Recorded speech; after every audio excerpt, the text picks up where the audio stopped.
সবাইকে আসসালামু আলাইকুম।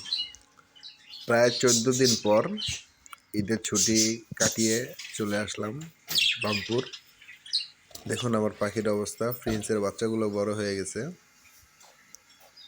এই দুইটাকে জোড়া দেওয়ার জন্য একসাথে রেখেছিলাম, এখনো জোড়া খায়নি। আল্লাহ সবাইকে সহি সালামত রেখেছে। আন্টি খুব কষ্ট করেছে, আন্টি খাবার দাবার সব কিছু দিয়েছে। যে বাচ্চাগুলো, এই যে আমার লক্ষ্মী জোড়া, এই ডায়মন্ড ডাব,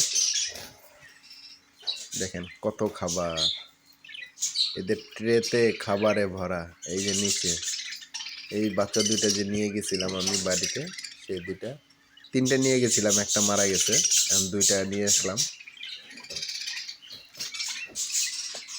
সবাই ওদের জন্য দোয়া করবেন, ওরা যত সহি সালামত ভাবে বড় হতে পারে।